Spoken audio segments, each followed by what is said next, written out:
Queridos hermanos y hermanas, ¿cómo andan? Me da mucho gusto saludarles. Muy buena tarde para todos. Buenos días, buena noche, depende cuándo estén viendo esta grabación. Bueno, con el favor de Dios ya estamos en la última clase de nuestra materia de evangelios sinópticos. Gracias a Dios por este eh, esfuerzo, sin duda, que hemos todos realizado, pero que ha traído en mi entendimiento hermosas satisfacciones de poder acercarnos a la imagen de Jesús a través de los ojos de Marcos, de Mateo, de Lucas, ¿no? Ver de qué manera ellos pudieron escribir estos relatos del Nazareno, y cómo estos eh, relatos han ido dando testimonio permanente a través del tiempo de lo que significa Jesús, de lo que es Jesús, de quién es Jesús. Y entonces Jesús deja de ser solamente un hombre que tiene hambre, deja de ser solamente un hombre que tiene sed, un hombre que se cansa, un hombre que llora, un hombre que se siente traicionado, un hombre que eh, se fatiga, que se estresa, ¿no? Que se estresa mucho. Deja de ser solo eso para convertirse en el Hijo de Dios, en el siervo de Yahvé, en el Mesías, en el ungido de Jehová, en el Hijo del hombre, en el Hijo de Dios. La verdad que es impresionante, ¿no? La forma y la manera en que nos acercamos a aquel a quien le rendimos culto, le rendimos adoración, al cual doblamos nuestras rodillas, ¿no? Pronunciamos su nombre, nos encomendamos a él, adoramos su nombre, nos acogemos a su benevolencia. Entender quién es Jesús, ¿no? El Jesús al cual nosotros en algún momento de la vida le dijimos, abro las puertas de mi corazón para que tomes el lugar que te corresponde. Bueno, necesariamente tiene que ser conocido de nosotros, no solo tiene que ser oído. Ese ser maravilloso que algún día en su nombre fuimos bautizados y en su nombre recibimos el perdón de pecados. Y por ese perdón de pecados tuvimos la bendición de recibir la unción y el poder del Espíritu Santo.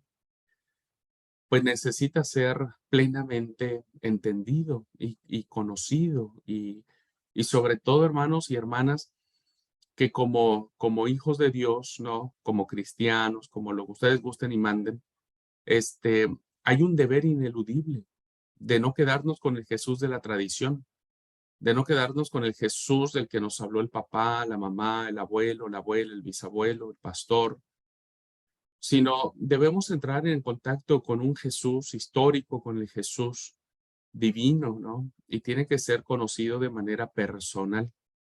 A veces pienso que el desconocimiento de los evangelios nos limita a eso, y muchos vivimos a Jesús en los lentes de otros, ¿no? Vemos a Jesús desde la perspectiva de otros y lo entendemos incluso desde la perspectiva de otros. Pero creo que esta materia, espero en Dios que así haya sido, hermanos y hermanas, pues les haya motivado a introducirse mucho más en el conocimiento del misterio. De un misterio, ¿no es cierto?, que no se limita a pensar en un simple carpintero de Galilea. Un misterio que no solamente se limita a verlo como el sufriente del Getsemaní, sino un misterio, ¿no?, que se va revelando en la encarnación, que se va revelando en el anuncio de su nacimiento, que se va revelando en las distintas reacciones que van teniendo las personas que entran en contacto con él. Y me parece, hermano, que nosotros, ¿no?, los cristianos hoy, que no tenemos a Jesús físicamente, no nunca lo hemos visto, solamente lo hemos escuchado y lo hemos sentido por la fe. Me parece que ineludiblemente nosotros tenemos que situarnos en algún grupo de esas personas que aparecen en los evangelios e ineludiblemente digo, debemos nosotros saber qué reacción vamos a tener ante Jesús. ¿Somos el centurión romano? ¿Podemos identificarnos como el centurión romano que cuando vemos a Jesús podemos proclamar diciendo verdaderamente este era el Hijo de Dios? ¿Podemos sentir la reacción de las personas cuando siguen a Jesús y los discípulos quieren despedirlos, quieren despacharlos? La gente sabe que ya es muy tarde, no hay plata suficiente. El lugar más cercano, pues les impediría realmente cumplir las expectativas de su hambre. Y que cuando los discípulos, ¿no es cierto? La gente escucha de los discípulos diciendo despáchalos o que se vaya cada uno para su casa, pues seguramente más de uno se sintió mal diciendo, ¿y ahora qué vamos a hacer? ¿No? ¿Qué vamos a comer? Si el Señor nos despacha, ¿hacia dónde vamos? Y la reacción de la gente cuando el Señor le dijo, no, denles de comer, que se recuesten y aliméntenlos. Debe haber una reacción en esa gente, ¿no? Debe haber una reacción, debe haber un sentimiento de decir, ah, sí, cierto, o sea, gracias a Dios vamos a comer hoy, no vamos a ir tan lejos, ¿no? Debemos tener siempre presente, hermano, ¿cuál es nuestra reacción ante Jesús? ¿Somos acaso como los fariseos que, que ante Jesús nos volvemos tan legalistas? Ante Jesús, cuando Jesús pronuncia gracia, nosotros salimos con la ley por delante. Es que así nos enseñaron, Señor, ¿no? Es que así lo leí, es que así me dijeron. Y, y a veces nos volvemos, ¿no? ¿Cierto? Como los fariseos, necios y yo a veces digo, a veces algunos ni siquiera, porque ni el mismo Señor Jesús en persona nos dijera, seríamos capaces de creerle, ¿no? Como los fariseos, como los escribas, como los saduceos, como esos grupos que no le creyeron, ¿no? Que no le creyeron. Y que conociendo la ley y vivían en el templo y que conocían todo lo que tenía que ver con el Antiguo Testamento y demás, su legalismo les impidió ver a Jesús. Eso somos nosotros. ¿Cuál es nuestra reacción ante Jesús, hermanos y hermanas? Si nosotros somos fríos e indolentes ante Jesús, pues creo que perdemos ¿cómo se llama? Pues el aliento de vida, ¿no? El aliento que le da sentido. Y yo siento que a veces muchos cristianos pronunciamos a Jesús solo como para el simple formulismo, ¿no? Y bueno, hay que decir en el nombre de Jesús y bueno, decimos en el nombre de Jesús, pero ¿qué implica el nombre de Jesús? Bueno, esta introducción, hermanos, me permite solamente dejar claro en esta última clase la importancia que tiene el hecho de que si nosotros nos acercamos a Jesús a través de los ojos de Marcos, encontraremos a un Jesús poderoso, un Jesús que tiene poder sobre la naturaleza, los demonios, los enfermos. No hay nada que se le detenga a Jesús. No hay nada, no hay nada. Y cuando uno se siente desanimado, hay que leer Marcos. Cuando uno cree que estamos adorando a un ser débil que no tiene poder, hay que leer Marcos y vamos a encontrar un Jesús que 2 veces calma la tempestad, ¿no? 2 veces calma la tempestad. Si nosotros queremos escuchar las palabras de Jesús, los dichos de Jesús, los consejos de Jesús, tenemos que leer Mateo. Mateo es excelente para decirnos la verdadera instrucción de la gracia, cómo la ley no viene a justificar la gracia, sino viene a cumplir y viene a hacer realidad la gracia de Jesucristo, ¿no? No penséis que he venido a abrogar la ley y los profetas, he venido a cumplirlo. Eso dijo el Señor, ¿no? Entonces, si queremos escuchar las palabras, entonces Jesús nos comparará a un hombre que construyó su casa sobre la roca y vinieron ríos y tempestades y la casa no cayó porque estaba sobre la roca. Tenemos que aprender de Jesús. Y a veces nosotros cuando nos encontramos en situaciones de la vida, no sabemos qué decir. ¿Se han puesto a pensar eso? A veces no sabemos qué decir, cómo responder. Bueno, vayamos al Evangelio de Mateo y apropiémonos de las palabras de Jesús y digamos como Jesús le dijo a Satanás, escrito está, ¿no? Entonces, cuando nos enfrentemos ante una situación donde no tengamos palabra, digan, bueno, miren, yo no sé qué decir, pero Jesús dijo esto. Jesús dijo que si me dan una bofetada en la mejilla derecha, ponga la otra. Sí, Jesús dijo, ¿no es cierto? Venid a mí todos los que estéis cargados y cansados, que yo os haré descargar. Jesús dijo, el que quiere venir en pos de mí debe negarse a sí mismo, debe tomar su cruz y sígame. Jesús dice, Jesús dice. Y entonces en esa medida, Mateo es fundamental. Y ahora, hermanos, si nosotros queremos entender a Jesús desde el débil, desde el desvalido, desde aquel que es despreciable por la sociedad, Lucas es excelente para decirnos que en Jesús todos tienen cabida, que Jesús, hermanos, acoge tanto al niño como a la mujer, que Jesús es benevolente tanto con los siervos como con los poderosos, que Jesús, hermanos, evidentemente es alguien que abraza con una fuerza y con una ternura tan suficiente para darle valor y dignidad a las personas. En un mundo ahora tan hedonista, ¿no es cierto? En un mundo ahora tan donde la gente no vale nada, ¿viste? La gente hoy vale por si tiene plata, la gente vale si es linda, la gente vale si es inteligente. Hay parámetros en la sociedad que a veces nosotros nos medimos en esos parámetros y no valemos, ¿no? Pero midiéndonos a los parámetros de Lucas en Jesús, no, hombre, hermanos, pues todos tenemos un valor impresionante. Bueno, hoy tenía ganas de iniciar con el sermón del sábado, entonces ya pueden no ir el sábado a la iglesia porque ya tienen el sermón. Pero vamos a concluir ahora, queridos hermanos y hermanas, con lo último que quería compartir respecto del Evangelio de Lucas. Vamos a mirar algunos rasgos, vamos a terminar esa clase con algunos rasgos de lo que el evangelista quiere decirnos, ¿no? Quiere plantearnos. Eh, Así es que, bueno, voy a terminar esta parte y después abrimos un tiempito para algunas preguntas o impresiones o algo que quieran compartir y enriquecer en la clase.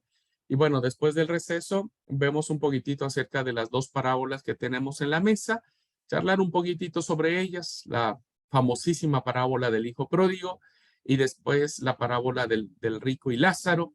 Y bueno, con eso estaríamos cerrando nuestra materia de evangelios sinópticos.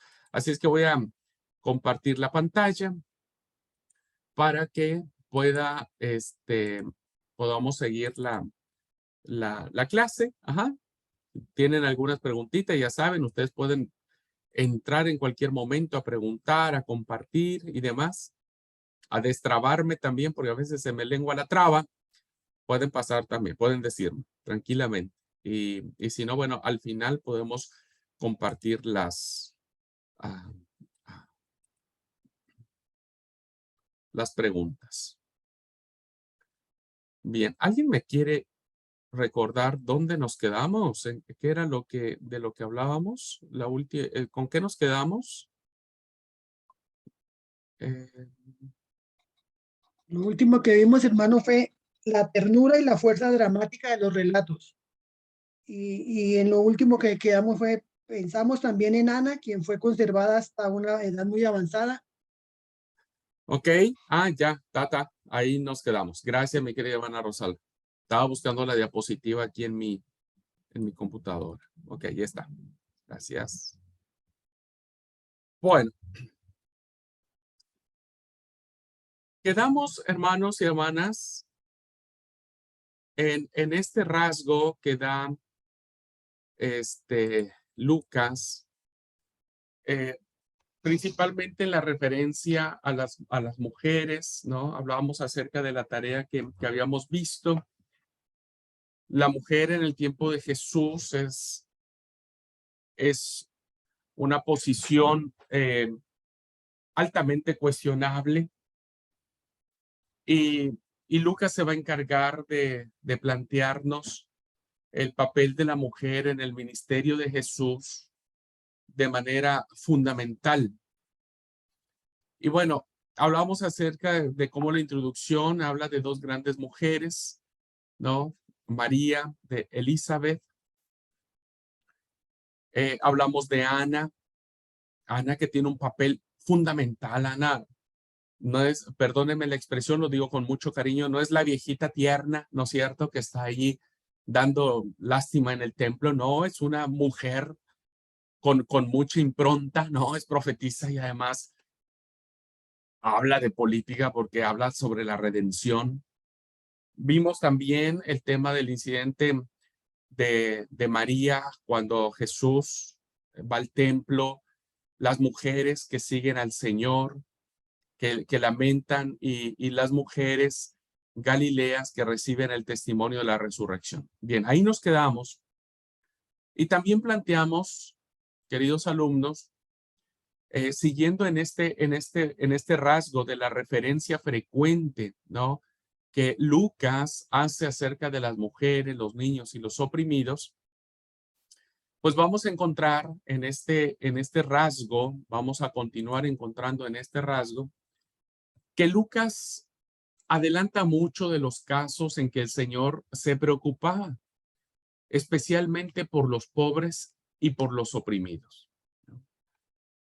Fuese por su pobreza material o, como en muchos casos, en el caso específico de la mujer o de los niños o de los siervos o esclavos, pudieran haber sido personas oprimidas por el medio ambiente religioso y social. Es fundamental, hermanos, creo que esto lo vimos nosotros en la materia recuerdo mucho, tal vez ustedes ya no, pero en la materia de espiritualidad cristiana, veíamos, hermanos, que Jesús, su ministerio está en dirección a los pobres, ¿no? A los pobres. Y Jesús no solo se preocupó por el pobre, sino que hizo también muchas cosas por ellos. La pregunta es, ¿terminó con la pobreza? ¿Terminó con la pobreza de su tierra natal, de Nazaret, de Belén, de la tierra donde se cría de Nazaret? No, terminó con la pobreza que existía en los barrios bajos de la gran ciudad de Jerusalén, ¿no? Jesús, mientras vivió, siguió habiendo pobres y cuando murió, siguieron habiendo pobres. Pero Jesús hizo su parte, ¿no? Hizo su parte. Y, y nosotros, hermanos, a veces justificamos y, bueno, no hago nada por el pobre porque nadie puede acabar con la pobreza, es cierto. No podemos hacer nada por los pobres de África o para acabar con el hambre que hay en África o en nuestros lugares cercanos, no hay que ir tan lejos, ¿no? Pero siempre hay que hacer lo que nos corresponde, ¿no? Y si en algún momento tenemos la oportunidad de ayudar a alguien, ¿no?, económicamente, dándole un poco de plata, un poco de comida, hagámoslo, ¿no? Creo que eso siempre Lucas planteará que Jesús lo hizo. Y si vemos a alguien que es producto de bullying, ¿no?, que es producto de humillación, pues no nos prestemos a eso y defendamos siempre al más desvalido, ¿no? Defendámoslo con fuerza y con vigor. Este, si hay alguna discriminación religiosa, opongámonos siempre a esas discriminaciones. Opongámonos, ¿no? Si alguien dice, vos sí podés, vos podés entrar, vos sos digno, nadie, hermanos, a nadie se le ha dado la facultad de decidir quién es digno y quién no. Solo es Cristo, ¿no? Solo Él tiene esa facultad. Entonces siempre defendamos y eso creo que fue lo que hizo Jesús. Lucas lo plantea, ¿no? Jesús muestra poca simpatía por los ricos. Ojo, no porque condenara la riqueza, porque la riqueza de las mujeres principalmente, pues le ayudó a Jesús a seguir en su ministerio, ¿no? Porque pues para todos se necesita plata también, aunque Jesús es el Hijo de Dios, ¿no?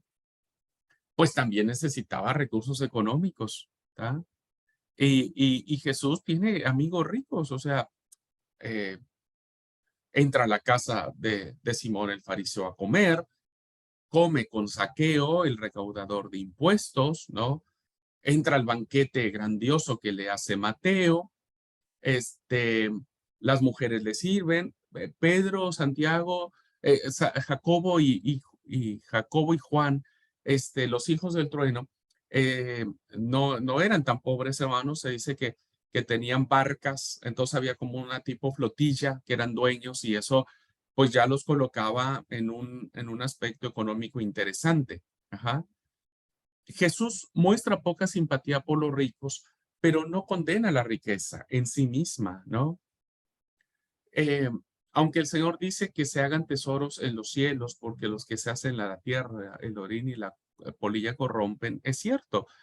Una persona tampoco tiene que afanarse tanto por la riqueza, porque terminará cruzando la línea de la ambición, ¿no? Y la línea de la ambición es muy delgada. Entonces, lo que hace Jesús, hermanos, es que él condena a las personas que su riqueza les estorba para hacer el bien, ¿no? Que su riqueza, ya sea incluso la riqueza espiritual, también les estorba para hacer el bien. Eso es muy interesante. No, creo que lo platicamos en algún momento cuando hablamos acerca de la parábola de el rico, de, del buen samaritano. Se acordarán ustedes que nosotros planteamos que la condena que hace Jesús en esa parábola es una condena acerca de que levita y el sacerdote, conociendo la ley, esa misma ley que ellos conocían, ¿no? Los imposibilitó hacerle bien a ese prójimo, porque la ley decía que nadie podía tocar un muerto, amén de que se volviera impuro, se volviera inmundo, y tendría que seguir todas las leyes rituales de la purificación. Entonces, fíjense lo contradictorio, lo paradójico que es. La ley, en vez de motivarles a ellos, de propiciarles, de inducirlos a hacer el bien, la ley se los impide.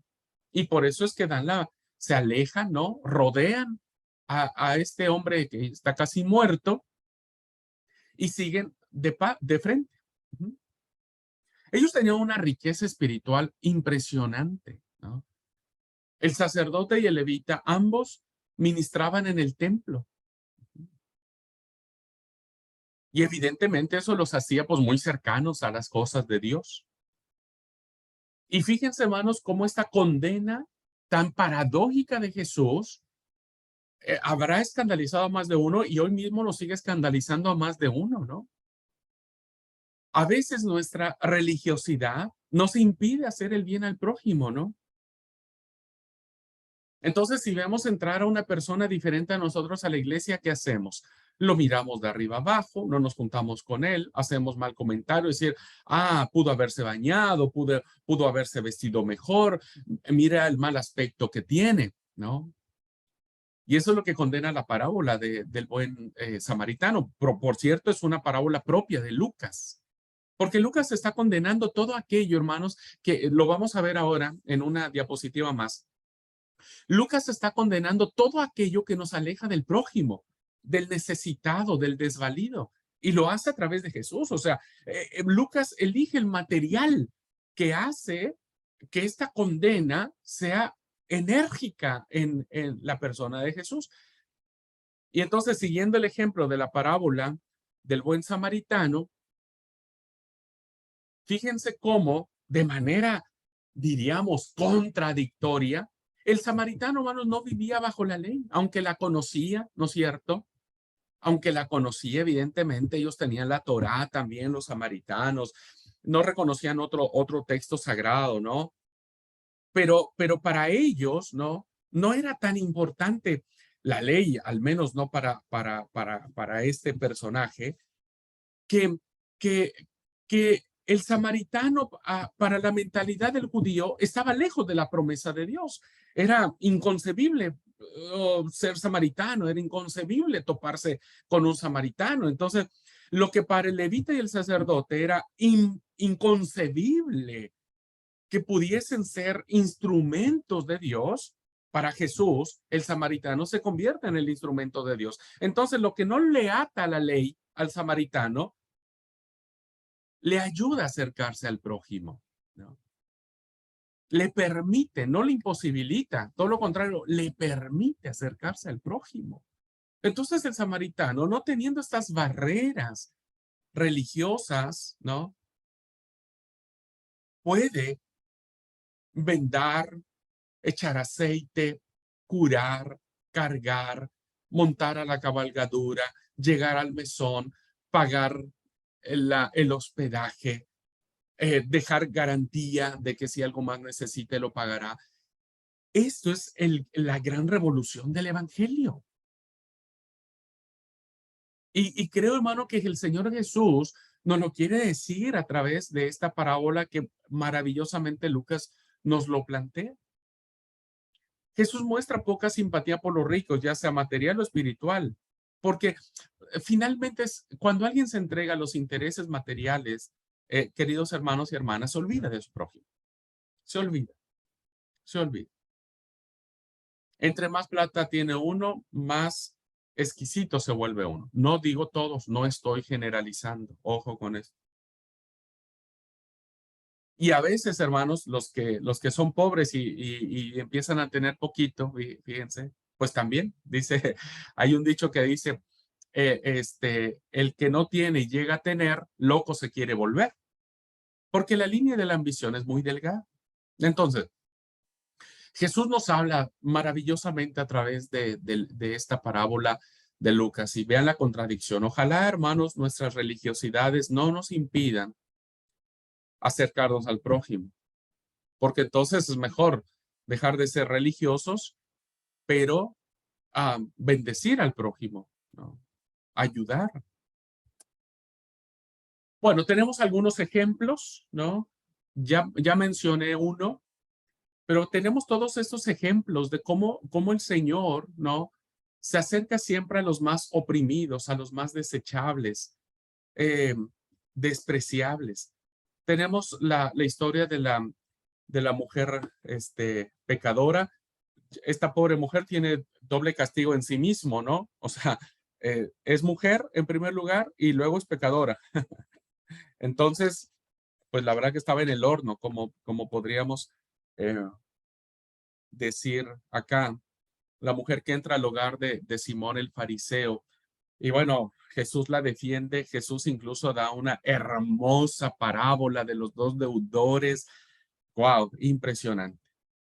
Que aparece en este mismo capítulo, ¿no? Los dos deudores. Ah, cuando Simón el fariseo piensa entre sí y dice, bueno, si esto hubiera sido profeta, sabría que esa mujer es re pecadora y no se hubiera dejado tocar ni nada por el estilo. Entonces Jesús, conociendo lo que él dijo, no le dijo nada. Le dio, podríamos decir, o ahora, ¿no? Le dio una cachetada con guante blanco. Y le dijo, a ver, amiguito, te voy a decir algo, ¿puede ser? Sí, sí, señor, de sí. Bueno, te voy a decir. Había dos deudores y le narra todo, ¿viste? La parábola de los dos deudores y la pregunta de la parábola termina y cuál de ellos le amará más, ¿no? El que perdonó mucho o el que perdonó poco. Impresionante, hermano, la respuesta del Señor Jesús. Yo entré a tu casa y no me diste agua para mis pies, mas esta con sus lágrimas ha enjugado con sus cabellos. No me diste beso, mas esta desde que entré no cesa de besar mis pies. No ungiste mi cabeza con aceite, mas esta ha ungido mi perfume con mis pies. Por lo cual te digo que sus muchos pecados le son perdonados porque amó mucho, mas aquel a quien se le perdona poco, poco ama. Y no obstante eso, después de darle una revolquiza a ese pobre Simón el fariseo del Señor Jesús, exaltándola por encima de él mismo, a una mujer, ¿no? Le dice a la mujer, tus pecados te son perdonados. ¡Wow! ¡Qué impresionante! Vamos. Ven paz. Al final, este, Lucas utiliza la palabra paz, ¿no? Bueno, no sé si yo puedo hacer ahora esta relación, pero bueno, si no los mareo y ustedes me lo permiten, si no los mareo y si ustedes me lo permiten, eh, solamente porque en esta narración, si ustedes están teniendo su Biblia, ojalá la estén teniendo en el pasaje, estoy en el 7:35 al 50 de la historia de la mujer. y porque, bueno, en mi nota que tengo aquí en la Biblia que escribí hace algunos años, me hace hacer este comentario. Por eso digo que si ustedes no les molesta y no los mareo. Cuando Jesús termina en el versículo 50, ¿no? Cuando despide a la mujer, dice algo interesante. Dice, tu fe te ha salvado, ve en paz. Voy a hacer el mismo ejercicio que hice con ustedes cuando hablé sobre el Evangelio de Mateo. ¿Se acuerdan cuando les dije a ustedes, hermanos y hermanas, le dije, ¿qué relación ustedes encontrarían en el tema del Emanuel? ¿Se acuerdan? Ese ejercicio que hicimos, que Mateo iniciaba con el Emanuel. Y les dije que el Emanuel se encontraba al último del Evangelio, ¿no? ¿Se acuerdan que les dije? Y cuando Jesús dijo, y yo estaré con vosotros. Y el Emanuel es Dios con nosotros. Bueno, cuando Jesús le dice, tu fe te ha salvado, ve en paz. ¿Qué les recuerda, hermanos? ¿Algún suceso les recordará? Ustedes más o menos leyeron el Evangelio de Lucas. Entiendo que, bueno, pocos solo lo leímos para ver dónde había el nombre de una mujer y anotarlo, ¿no? No reparamos en mucho. Pero ustedes saben, hermanos, que hay muchas veces repetida la palabra paz en este Evangelio. Porque si ustedes vuelven a leer el capítulo 2, versículo 14, encontrarán el significado del canto de los ángeles que se les dio a los pastores. No sé si usted, no tengo tiempo para explicar esto, pero ¿ustedes han reparado ese canto? ¿Han reparado qué significa ese canto? El versículo 2, el capítulo 2, versículo 13, dice, y repentinamente apareció con el ángel una multitud de las huestes celestiales que alababan a Dios y que decían, hay una alabanza, hay un cántico.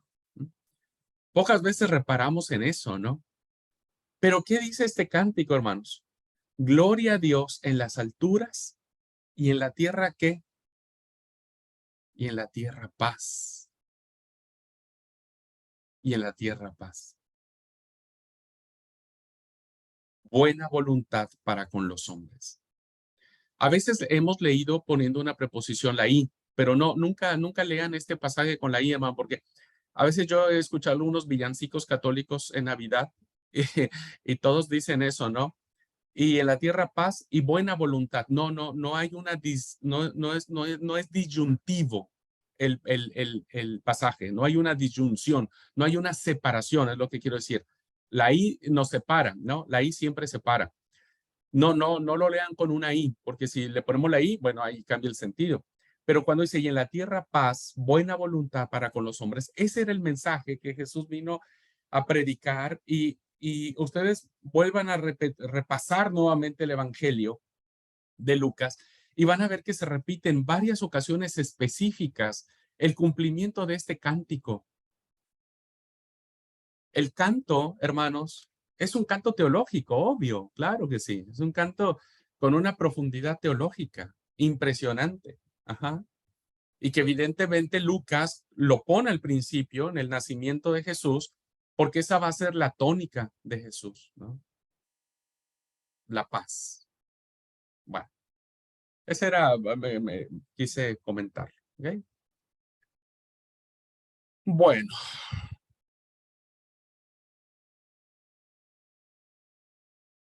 está la parábola de los dos deudores, tenemos la parábola del buen samaritano que ya expliqué, la parábola del rico insensato, los pobres mancos, ciegos y cojos de la parábola de la gran cena, los publicanos y pecadores cuya recepción motiva las tres parábolas del capítulo 15, la parábola del rico y Lázaro, la viuda oprimida, la bendición de Zaqueo, y hay una acotación más. Y quiero que trabajemos un poquitito sobre esto en este tema acerca, pues, de cómo Jesús, a ver, cómo Lucas plantea, ¿no es cierto?, la importancia que tiene el pobre y el desvalido. Y Lucas es el único que lo menciona de un detalle muy interesante. ¿Podrían alguien explicarme? Voy a salir un poquitito acá de la presentación, así los veo. Hablando de esto, ¿no? Hablando de que el evangelista Lucas, les estoy dando un montón de ejemplos, ¿no? Pero como el evangelista Lucas plantea esta visión, esta cosmovisión de un Jesús que está plenamente comprometido con su creación, con el hombre, con el ser humano, y va a ir con los pobres.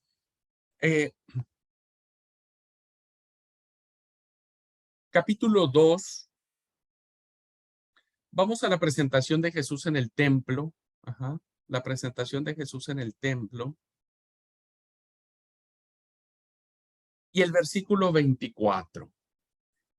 Estamos que es la narración que Lucas dice que cuando se cumplen los 8 días de la circuncisión, le pusieron por nombre Jesús al niño, el cual, bueno, ya el ángel había puesto. Dice que cuando se cumplen los días de la purificación de ellos, conforme a la ley de Moisés, le trajeron a Jerusalén para presentarle al Señor. Versículo 23 dice, como está escrito en la ley del Señor, todo varón que abriere la matriz será llamado santo al Señor. Y luego Lucas nos ofrece un dato muy interesante, que es el versículo 24.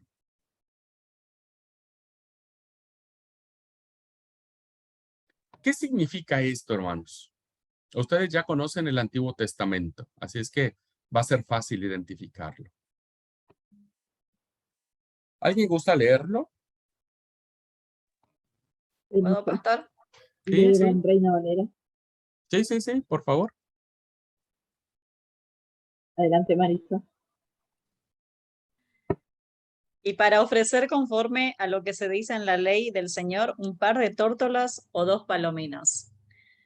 Por lo que tengo entendido ahí era por el tema, la gente de menos, ¿cómo es? Estatus social, tenían que ofrecer eso en, ¿cómo es? Se me fue el nombre, para, ¿cómo es? Por remisión o algo así. Porque la gente más rica por ahí ofrecían cabritos o ovejas, cosas así, ¿no? Y los que eran pobres ofrecían tórtolas o, ¿cómo es? O palominos, si no me equivoco. Ok. ¿Alguien más tiene alguna observación sobre el texto? Sí, Jesús fue presentado también como era hijo primogénito. Todos los hijos primogénitos eran dedicados al Señor y iban acompañados de esa ofrenda. Y como nos compartía Marisa, la gente de menos recursos recurría a esto, a las tortas, a las... Ok. ¿Alguien quiere leer Levítico 12:8? Por favor. Levítico 12:8. Acá lo tengo, hermano, lo leo, ¿sí? Por favor. 12, ¿cuánto era? 8.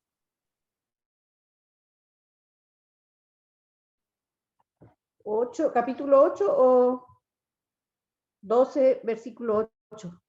No, capítulo 12, versículo 8. Ajá, ahí está, sí. Dice así, si no tiene lo suficiente para un cordero, tomará entonces 2 tórtolas o 2 palominos, uno para holocausto y otro para expiación. Y el sacerdote hará expiación por ella y será limpia.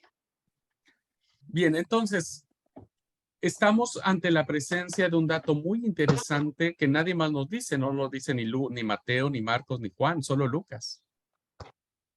¿Por qué, hermanos? A ver, llegamos a la conclusión entonces, según la ley del Levítico dice que para purificar a una mujer después del parto, tendría que ofrecer un cordero.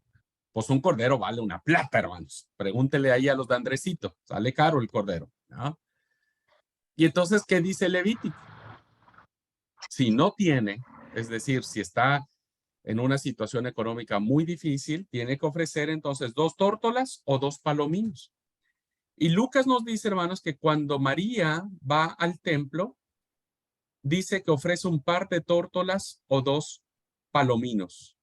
Nos habla entonces, pues que la familia de Jesús no era rica, era pobre. ¿Qué les dice esto, hermanos? ¿Qué les dice? ¿Qué mensaje creen ustedes que Lucas nos quiso dar al darnos este dato? Porque si Lucas no nos lo hubiera dicho, miren, hubiéramos reparado en eso. Que él vino a los pobres, hermano. Sí, sí, es cierto, vino a los pobres, pero tratemos de no espiritualizar el punto, ¿no? Tratemos de no darle como una interpretación así.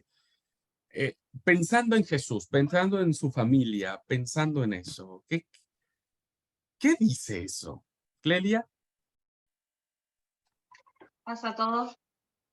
Por lo que estaba hablando, no sé si iré ahí a donde usted va, pero estábamos hablando de que el Señor estaba con los pobres y que de alguna manera despreciaba a los ricos.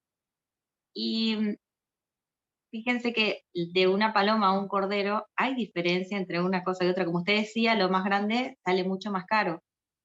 Y aún con eso que ellos ofrecieron, fue aceptado. O sea, no importaba el tamaño o la condición de eso, sino que así chiquitita como era la paloma, era aceptado igual. Y no importa si nosotros llevamos un montón de cosas, como usted decía, si llevamos muchas cosas a la iglesia, porque el Señor no está viendo la cantidad que nosotros llevamos, sino eso pequeñito que nosotros ofrecemos de corazón y como podemos y de donde podamos sacar.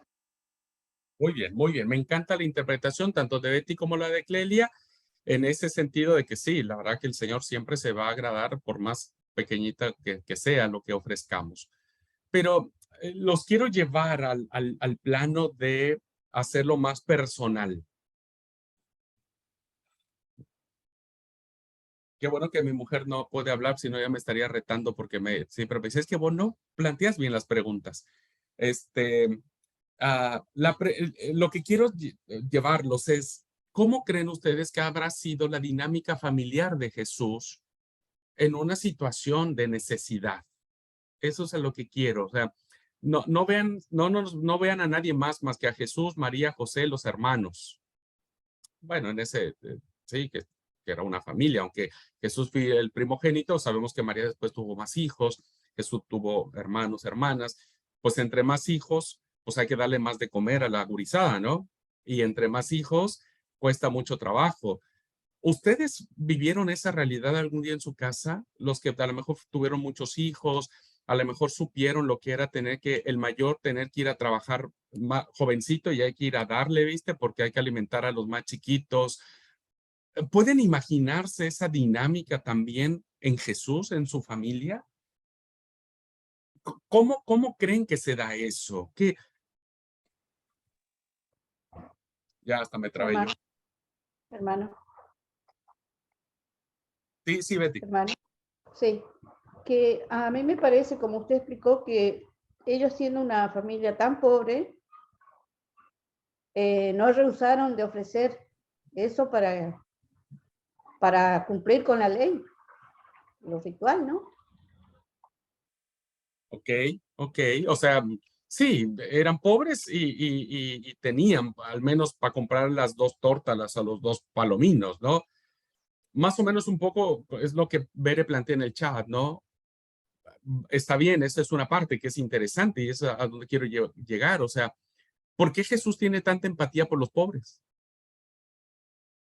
¿No? Porque él mismo lo vivió. Y eso es a lo que quiero llegar. ¿Cómo creen que fueron esas dinámicas? Echemos a volar un poco la imaginación, es lo que yo quiero platicar, ¿no? Lucy, porque Jesús fue humano, o sea, tuvo una familia humana. Bueno, para el pueblo de Israel era muy significativo para ellos o muy importante esos rituales. Y no importando la condición, como decía Bere, la condición de Jesús era muy humilde.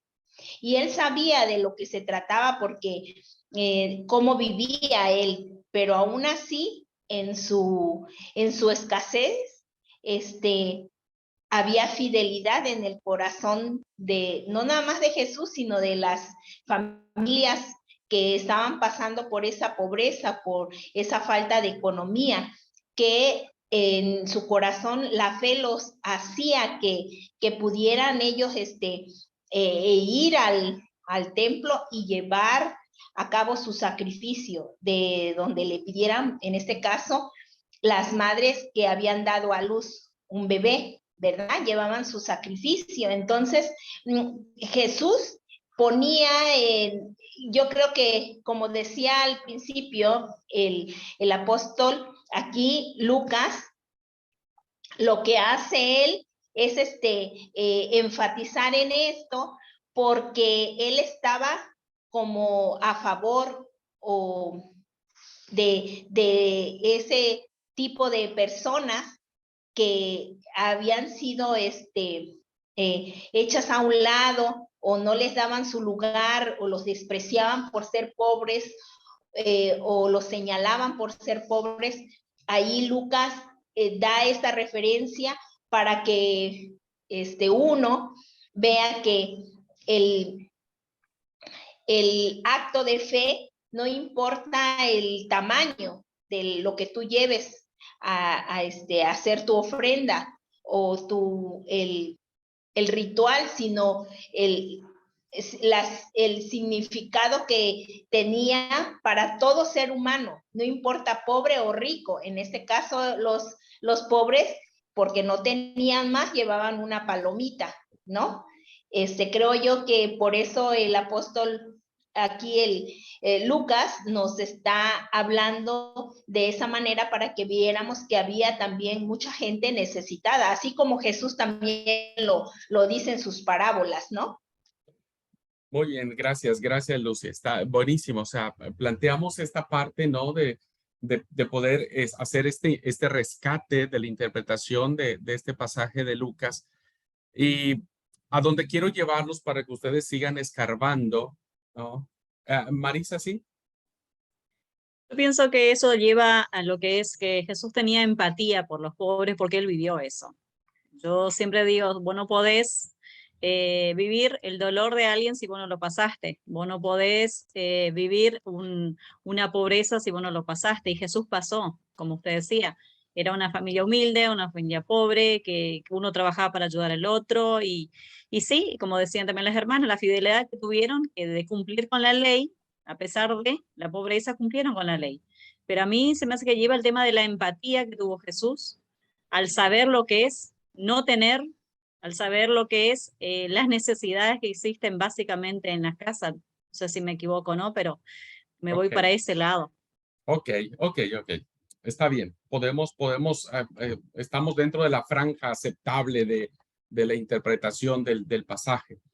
¿Hacia dónde quiero llevarlos? Miren, porque esa es la profundización del Jesús histórico, ¿no? Del Jesús histórico, del Jesús que vive como cualquiera de nosotros, ¿no? Yo recuerdo que cuando era niño, no sé si a ustedes les pasó, pero a mí me pasó, pues yo tenía los famosos primos ricos, los famosos primos ricos, ¿no? Y ustedes no saben lo difícil que era pues para mí, mis hermanos, ¿no? Tener que ir a la casa de mis primos, porque bueno, ellos tenían el celular de moda y nosotros jugábamos a los autitos en la tierra. Ellos tenían sus juegos, sus videojuegos que en ese momento existían. Y yo a veces me sentía mal, ¿no? O sea, me sentía como siendo, yo soy el pobre y él es el rico, ¿no? Y a veces siento, ¿no? Que esos sentimientos pudieron también estar presentes en Jesús, porque si mi tesis es correcta, la verdad que yo me sentiría feliz de saber que Jesús también se sintió en algún momento así como diciendo, ay, yo quisiera también ese videojuego, ¿no? Tal vez muchos de ustedes dirían, no, Jesús no, porque pues no, él no creo que haya sentido eso. Pero parte de mi idea es que cuando alguien vive con carencias, en algún momento necesita suplantar esas carencias, no por ambición, sino por una parte propia del ser humano.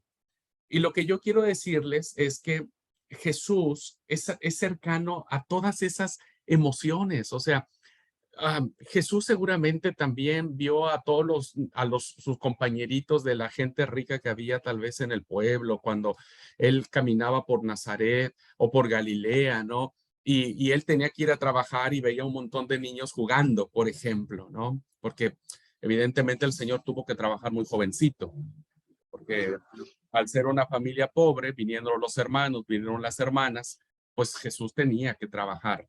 Entonces, esas emociones son las que a mí me despiertan, hermanos, mi acercamiento con Jesús.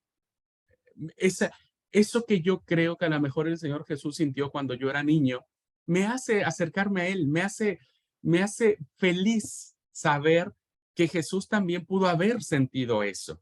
Entonces, para mí eso es hacerlo cercano, es hacerlo parte de mi vida, no verlo en un vitral donde a veces lo ponemos, ¿no? A Jesús lo ponemos en un nicho casi así, rodeado de un vidrio blindado, ¿no? Donde tal vez nunca vimos a Jesús saliéndole, perdón la expresión, pero saliéndole los mocos de la nariz, ¿no? Porque eso no, o sea, no puede ser.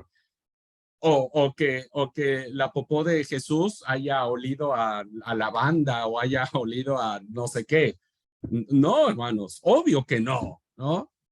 O que Jesús no le haya dolido la panza, ¿no? Como a veces nos duele a nosotros. O que Jesús no se haya subido a un árbol y que María gritándole, Jesús, bájate de ahí, que te vas a caer. Y Jesús dijo, no, yo voy a seguir. ¿Qué es lo que quiero rescatar con esto? En la medida en que nosotros vamos descubriendo a un Jesús cercano a nosotros, en esa medida lo vamos entendiendo mejor. Vamos entendiendo mejor su mensaje. Lo bajamos del púlpito para que se siente con nosotros en la banca del templo. Lo bajamos de ese halo de perfección, de limpieza, y lo vemos a Jesús lleno de aserrín, transpirado. La gente de aquel tiempo, hermanos, la comida de Medio Oriente es muy especiada, comen mucho ajo. Y bueno, seguramente el Señor no transpiraba Calvin Klein, ¿no es cierto? No transpiraba algo así. Transpiraba ajo. Y qué lindo, hermano. Yo digo, qué lindo. O sea, ¡wow! Ese es el Jesús al que yo adoro. Porque es el Jesús que se hace cercano a nosotros.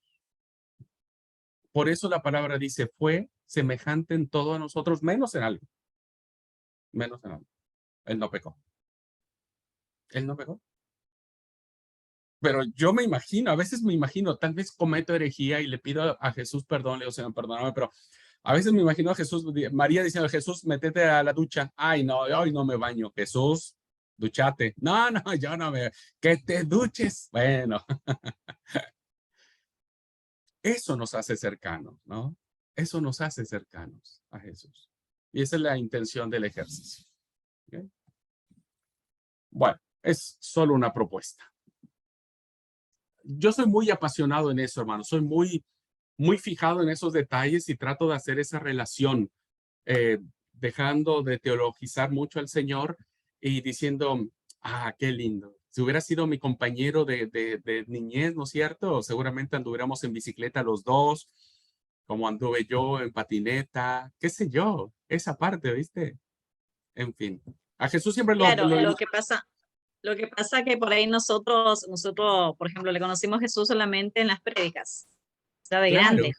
Lo tuvimos claro. ahí y nunca se llegó a hacer una charla, póngale, de que Jesús fue un niño normal como cualquier uno de nosotros, jugó, corrió, cayó, se lastimó, lloró, hizo berrinches, es normal. Entonces yo digo, sí, nosotros nos quedamos solamente, como usted decía, el Jesús del púlpito, el Jesús de la iglesia, el Jesús el santo, el perfecto, o sea, como que Él es perfecto, es santo, es perfecto, sí. Pero Él vivió una vida de acorde al ser humano como es cualquier uno de nosotros, con todas sus travesuras que pudo haber hecho algunos chicos, porque yo no lo hice, pero bueno.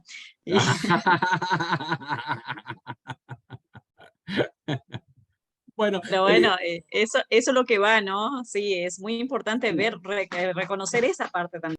esa es la propuesta que traigo en la clase. Ustedes sabrán, tampoco hay que irnos al otro lado, no hay que cometer herejías ni nada por el estilo, ¿no es cierto?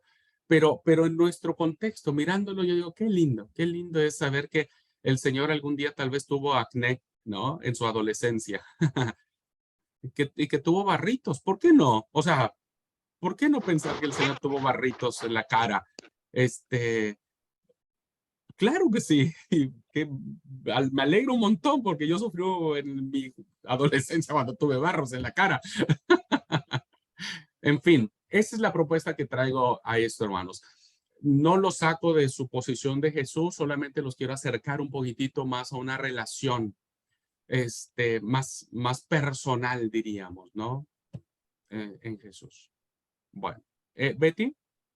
Sí, me emocioné, me hizo lagrimear su Jesús. Ese Jesús humano, ese Jesús que anduvo en la tierra como nosotros. Y me encantó, me emocioné porque es algo como que me llega a ver a un Jesús cercano a nosotros, con nuestras dificultades, con nuestra pobreza, con nuestros errores como humanos, y él entendiéndonos porque también vivió acá en la tierra. Ya, me encanta ese. Voy a seguir a su Jesús. Síganlo, síganlo, se van a enamorar de él cada día, va a decir, y en la medida en que veamos al Jesús humano, en esa medida veremos al Jesús divino y lo adoraremos con tanta fuerza que será lo mejor en nuestra vida. Amén, Bueno, hermano. Amén. vuelvo a la presentación.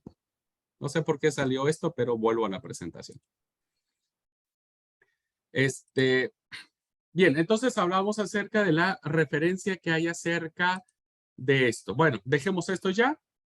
Vayamos a otro rasgo del Evangelio de Lucas, ¿ok? Creo que todavía no.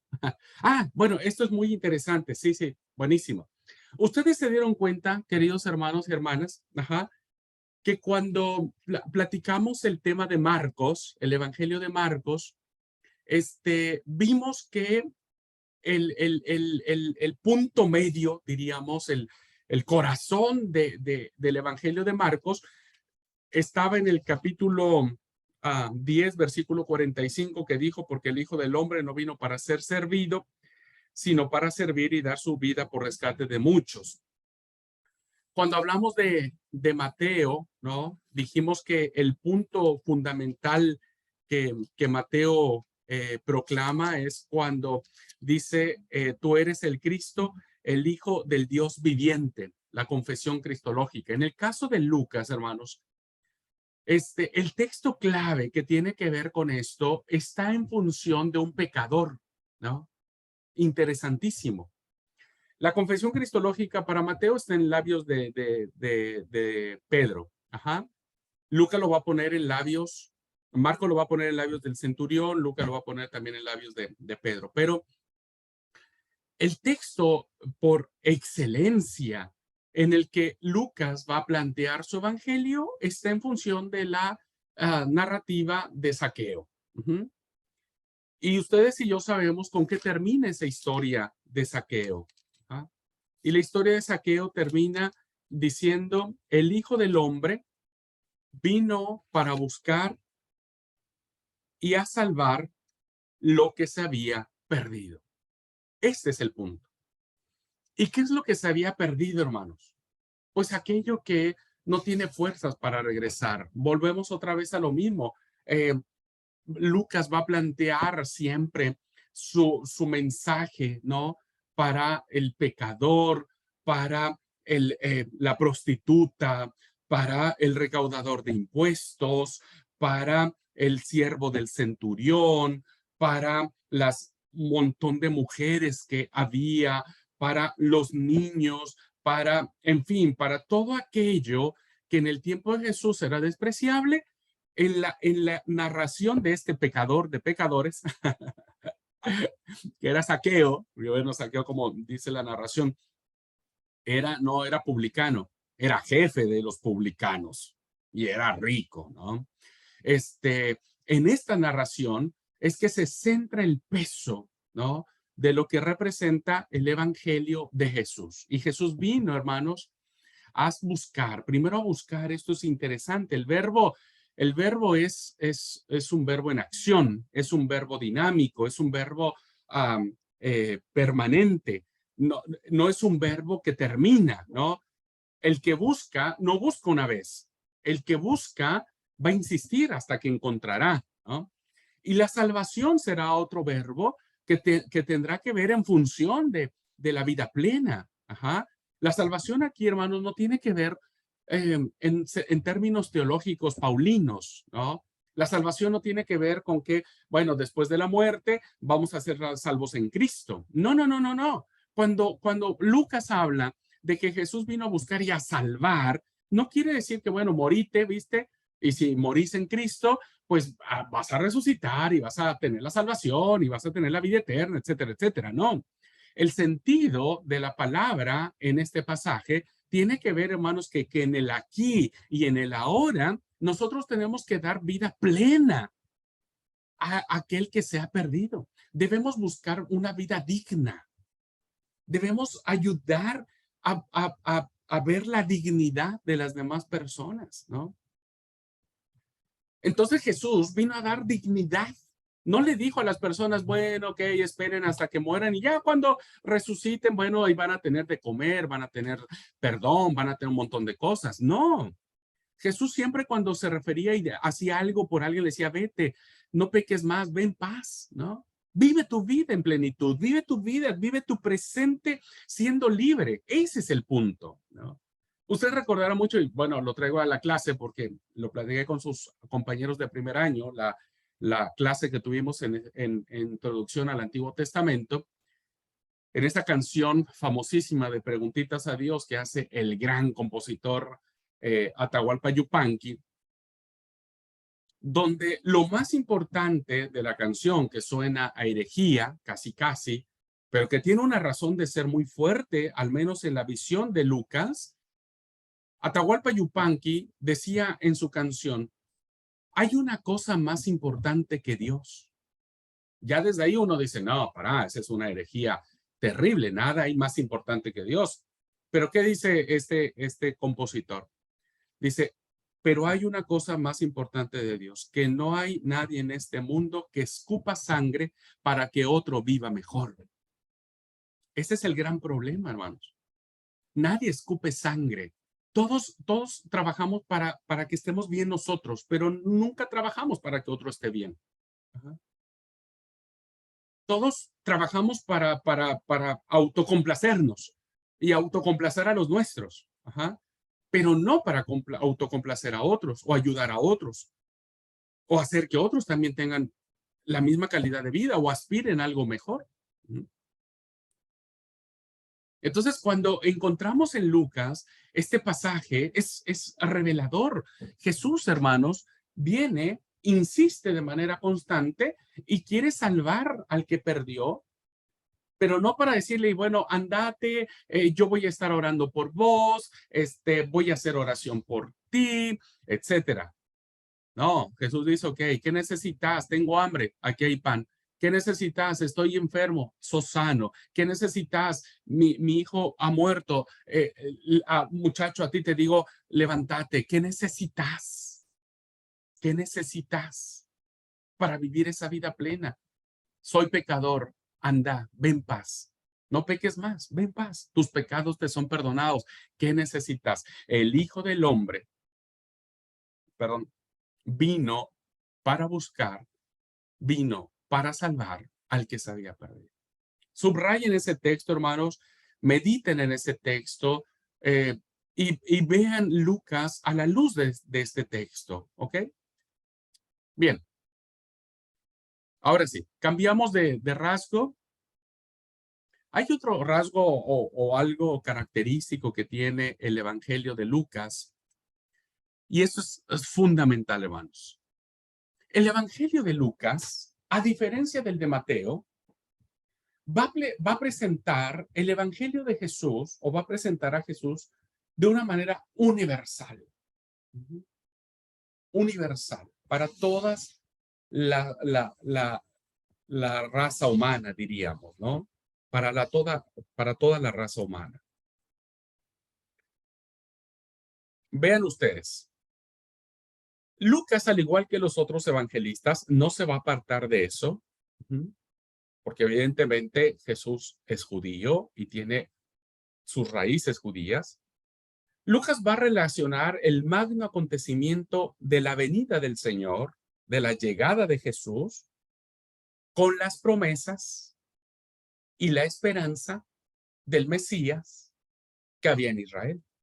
Eso no está en discusión. Por eso los cánticos de María, de Zacarías y de Simeón. En esos tres cánticos, ¿no? Que se les ha dado el nombre.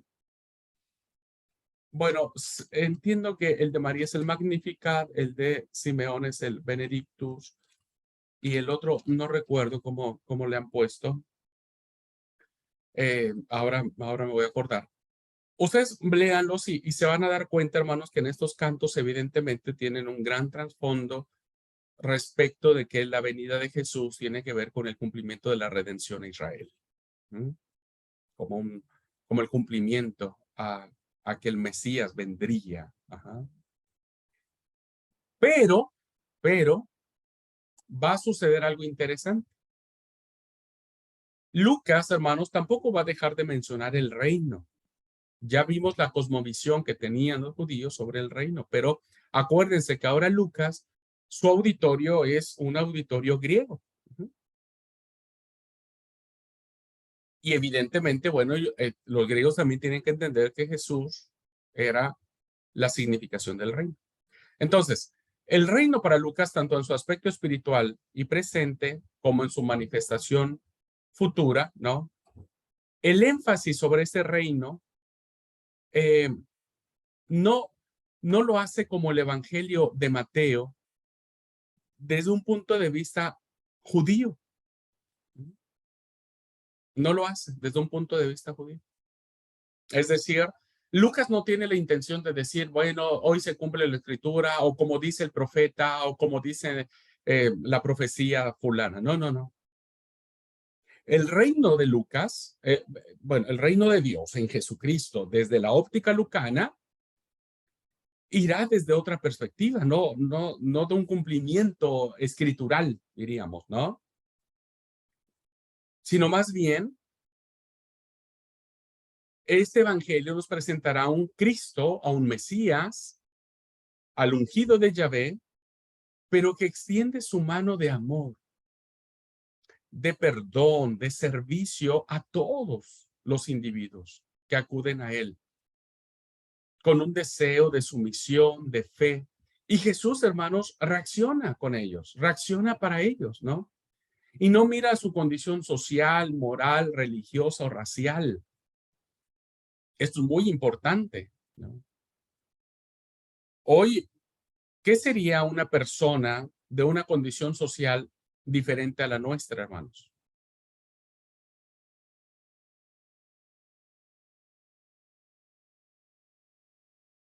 ¿Alguien me quiere decir? Ayúdenme, vamos a hacer este ejercicio. ¿Quién sería ahora en nuestros tiempos una persona que sería diferente a nosotros en condición social?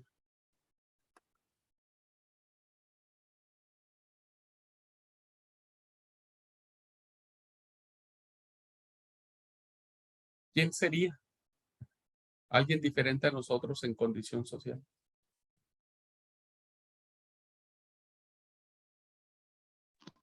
Las personas que viven en la calle. Ok, muy bien. Las personas indigentes que a veces les decimos.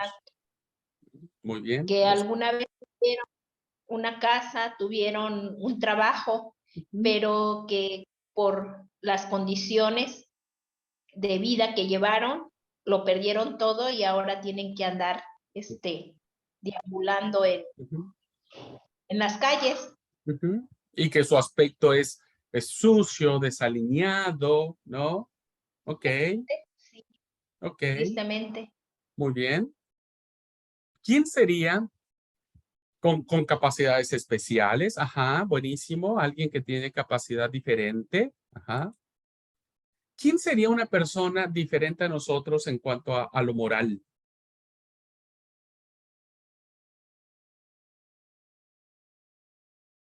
¿Quién sería una persona? Los homosexuales. No le entendí, Betty, perdón. ¿Los quién? Los homosexuales. Ah, ok, ajá, lo homosexual. Los drogadictos. el drogadicto, el adúltero. Por ejemplo, las sexoservidoras, como lo dicen en México. Las Los asesinos también. exoservidoras, los asesinos, ok, muy bien. ¿Quién sería algo diferente a nosotros en una situación, vamos a ver acá, con creencias y culturas contrarias, con vicios? Ok, eso dice Ale, buenísimo. ¿Quién sería alguien diferente a nosotros en una condición religiosa?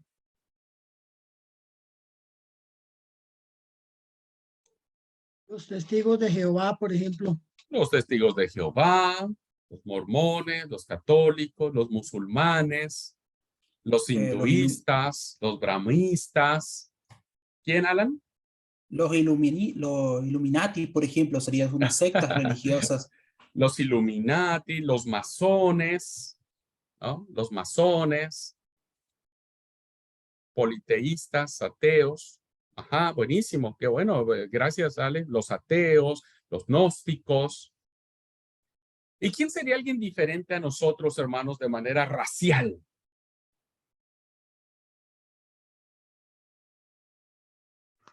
Los negritos, Los negros, los chinos, los chinos, los polacos también. Paremos un poco, ¿viste? Porque si vos vas a un país donde hay puro negrito, pues el polaco es el raro, ¿no? Ahora, claro, o sea, hoy lo creo- que... Sí, lo sé. Yo creo que en cada cultura o en cada país siempre hay un grupo de personas racistas, no importa en la condición, si son blancos, negros, amarillos, lacios, puchuncos, no sé, pero siempre va a haber a alguien que esté en esa posición y esté como criticando, ¿no? La piel, la forma de hablar, la forma de su cara, de su color, todo. Ujú, ujú.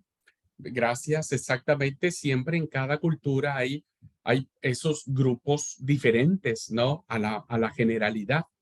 Ale nos dice las comunidades aborígenes, sí, las comunidades aborígenes, ¿no? Los indígenas, etcétera. Ok. ¿Se pueden imaginar uno de ellos o todos estos que hemos hablado, todos juntos en la iglesia donde usted se congrega todos los sábados? Que llegaran así un día todos y llegaran a la iglesia. Llegara el indigente, el que está desalineado, el que huele mal, llegara un homosexual, un travesti, ¿no? Llegara un musulmán, llegara un negro o llegara un aborigen y llegaran todos a la iglesia el sábado a la mañana. ¿Cuál sería la reacción de la iglesia? De su iglesia. La mi congregación, te estaríamos todos mirando diciendo ¿quién es este? Así estaríamos prácticamente en medio general, pasaría eso. Yo creo que aquí en Perú, en nuestro grupo tan pequeño que es, yo creo que contentos se sentirían muy felices de recibirlos. Muy bien. depende, hermano, depende de lo espiritual que seamos. Si Sí, no, bueno, si no es nos, cierto. si no nos parecemos a Jesús, entonces no estamos siguiendo a nadie. Ujú. Es decir, si nosotros planteamos que llegara alguien diferente a nosotros, diferente, ya sea que, por ejemplo, nosotros aquí en El Dorado somos una comunidad pues, relativamente de bajos recursos, no somos tan allá arriba, ¿no? Y que llegara alguien con un todo trajeado y alguien todo así emperifollada, y con harta plata y joyas y demás, pues obvio que la veríamos raro. ¿Qué es lo que quiero decir con esto, hermanos? Que lo que nos va a presentar el Evangelio de Lucas es que Jesús recibe a todos. Esto es interesantísimo, hermanos. Lo que para nosotros podría ser chocante en principio, No hay ningún indicio en el Evangelio que haga que Jesús haya puesto cara de fuchi, diríamos, ¿no? O sea, no hay un indicio de que Jesús, al ver esos leprosos sucios, malolientes, feos a la vista, no hay así un chiquitito de que Jesús haya puesto una cara y decir, uy, no, ya se me va a acercar este. No, no lo hay. Y esto, hermanos, desgraciadamente, existe en muchas de nuestras comunidades cristianas. Nos cuesta trabajo aceptar al que es diferente a nosotros. El que es pobre le cuesta trabajo aceptar al rico. El rico le cuesta trabajo aceptar al pobre, ¿no? El que es cristiano le cuesta trabajo aceptar al ateo. El ateo le cuesta trabajo aceptar al cristiano. No estamos en una condición de aceptar. ¿Y qué es lo que nos presenta Lucas, hermanos? Un Jesús que no tiene ningún problema, ninguno, por aceptar al que es diferente a él. No a los demás, a él mismo, ¿no? Que es diferente a él. Y Jesús no lo rechaza. Por eso, en el caso de Lucas, vamos a ver un Jesús que extiende su mano de amor, de perdón, toca, mira, habla, abraza, charla, recibe, le da el lugar correspondiente, levanta por encima al que está pisoteado y no le importa lo que la gente piense de él, entra a la casa de los recaudadores de impuestos, come con él, no le importa que la gente le diga que es un comelón y un bebedor, ¿no? No le importa. Porque Jesús, hermanos, entiende que su mensaje de salvación es universal. Del hombre y de la mujer vistos como tales, se pasa no ya la nación escogida, como lo hace Mateo. Mateo enfoca sus baterías para plantearle al pueblo de Israel que Jesús es el Mesías, y Lucas dice, bueno, listo, yo no me enfoco solo en Israel, sino que Lucas nos plantea la humanidad completa, en su totalidad, ¿no? ¿Y dónde vamos a ver esto? Pues en la simiente de Adán. A ver, déjenme ver si está aquí adelante. Si no, creo que no lo anoté.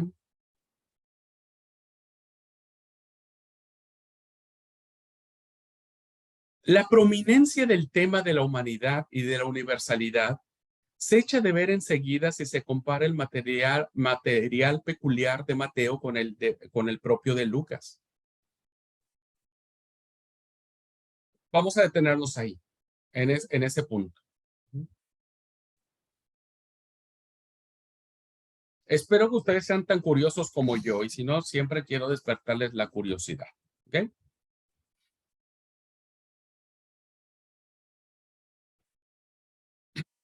Mateo y Lucas, solo ellos dos, plantean la genealogía de Jesús. Ajá. Solo ellos dos. Bien. Si nosotros nos situamos en la genealogía de Mateo, que hemos hablado abundantísimo y que hicimos un ejercicio que tenía que ver con el versículo 1 del capítulo 1, ¿qué es lo que dice, hermanos? Libro de la genealogía de Jesucristo, hijo de David, hijo de Abraham. ¿Con quién arranca la genealogía, hermanos? Con Abraham. Entonces, empieza de Abraham para arriba, ¿no? De Abraham sigue, engendró a tal y tal engendró a tal, Bueno, ¿qué es lo que nos quiso decir esta genealogía? Que evidentemente la esperanza mesiánica de Jesús estaba enraizada en las dos grandes figuras del judaísmo, Abraham y David. Abraham y David. Pero Lucas nos dirá algo sorprendente, ¿no? En la genealogía que aparece de Lucas en el capítulo 3,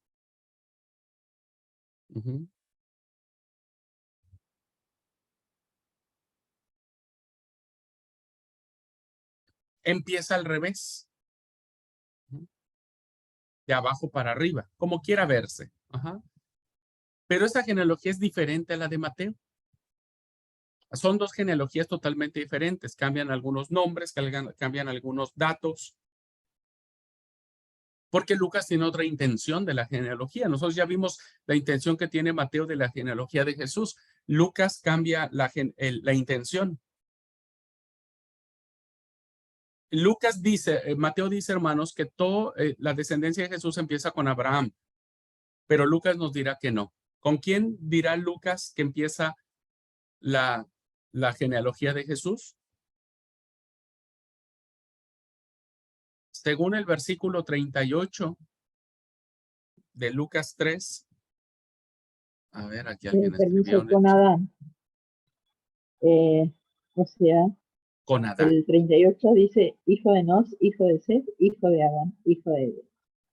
Llega hasta Adán. Con Adán. ¿Qué significa Adán, hermanos? Humanidad. Humanidad. Entonces, ¿qué quiere decir, hermanos? Que el Evangelio de Mateo no está circunscrito, el mensaje de Lucas en Jesús no está circunscrito a Israel, está circunscrito a toda la humanidad, se extiende hasta Adán. Adán no es judío bajo ninguna circunstancia, no es judío. Y entonces el Evangelio de Jesús, hermanos, es universal, está dado a todas las personas. Y ahí entramos ustedes y yo, gracias a Dios. Gracias a Dios, entramos ahí ustedes. Entonces, la intención que tiene Mateo, de Lucas, de plantear esta genealogía es abrir la apertura del evangelio a la universalidad del ser humano. Y esto es fundamental, hermanos, porque ahora el evangelio es para los gentiles también. Ajá. Bueno, siguiéndole, vamos a leer terminar de leer la diapositiva, dice: todas las parábolas de Mateo son parábolas del reino. Ya vimos el capítulo 13 de Mateo, es el capítulo de las parábolas del reino.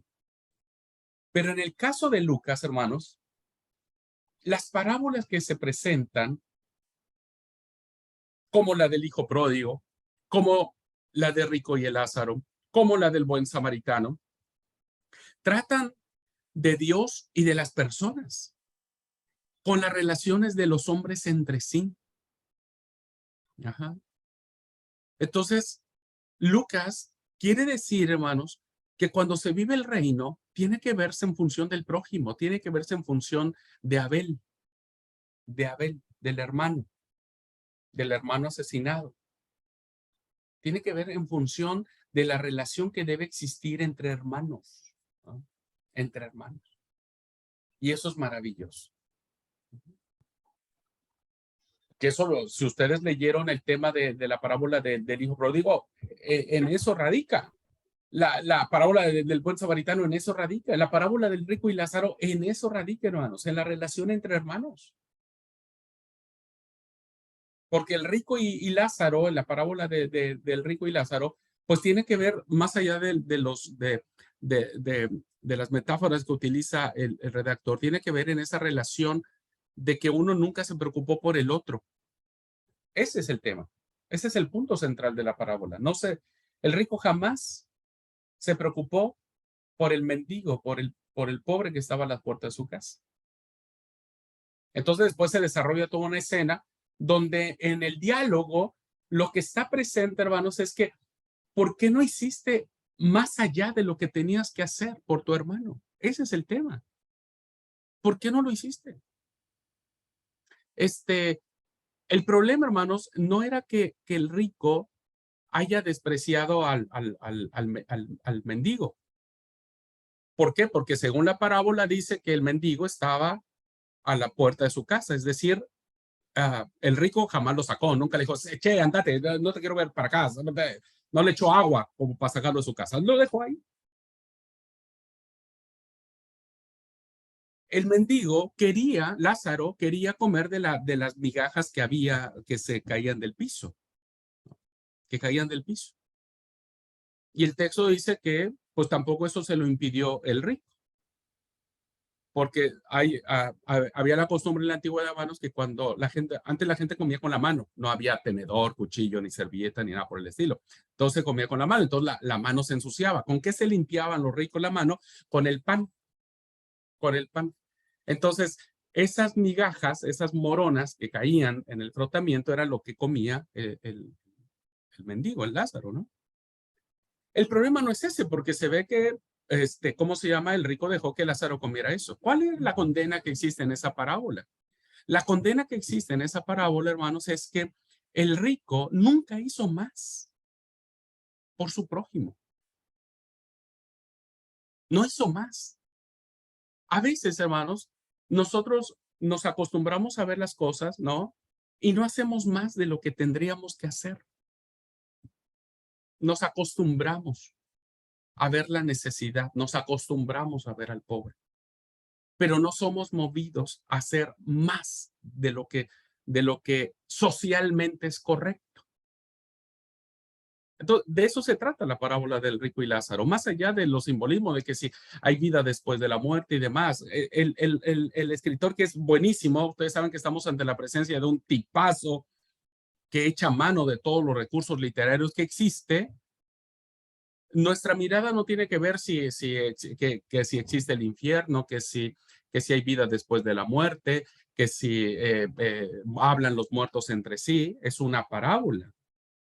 Y la parábola tiene una enseñanza. ¿Cuál es la verdadera enseñanza? Es esa, de que no, como dijo Atahualpa Yupanqui, ¿no? Hay una cosa más importante que Dios, que no hay hombre en el mundo que escupa sangre para que otro viva mejor.